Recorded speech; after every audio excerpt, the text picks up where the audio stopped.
I'm going to get a little long-winded at a late hour. I hope you can fucking forgive me, but my brain is spinning and I can't go to sleep. Dr. Implausible just made a post tonight in which he was uncharacteristically pissed off about totalizing Discourse, meaning that there could only be one interpretation of a set of facts. He was pissed off because on Blue Sky he encountered totalizing Discourse from a presumably left-leaning type who couldn't countenance that AI did in fact have some solid uses for other people, like, say, people who are disabled. And look, I may be largely against AI, but even a fucking chowderhead like me knows that AI is a useful tool. The other idea I'm thinking about is negative freedom, which is in Timothy Snyder's new book on freedom. It's the kind of unfettered bullshit you often hear from libertarians. I'm free to do anything I want to without fucking consequences. And while I may be an arrogant, erudite, and possibly quite obnoxious motherfucker,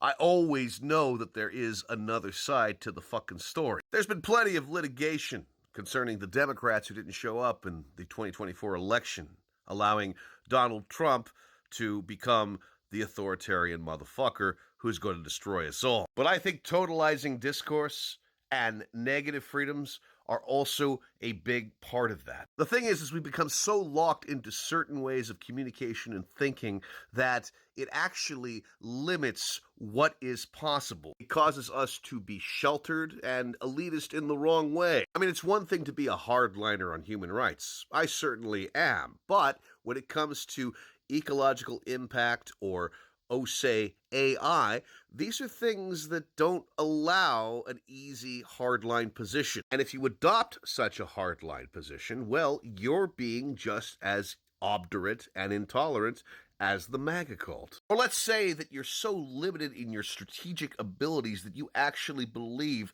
that Michelle Obama's "when they go low, we go high" is actually going to work. Tonight on The Daily Show, Jon Stewart pointed out that Democrats always fucking bend, and there are some instances, such as the present fucking moment, where they cannot do this. Not if we have any fucking chance of restoring liberal democracy in this nation, and honestly, the chances are slim at best. But I think more left-leaning people need to own the fact that they are subject to totalizing Discourse and negative freedom. What a stupid, uneducated MAGA voter may be detecting from us is these two fucking qualities. Before they turned total fucking fascist, there was an opportunity to reach them. But instead, we totalized Discourse and we engaged in negative freedoms. We couldn't think outside the seductive intellectual bubble. And by failing to do so, I think we have opened up an irreversible gate to hell in which thinking, reading, learning,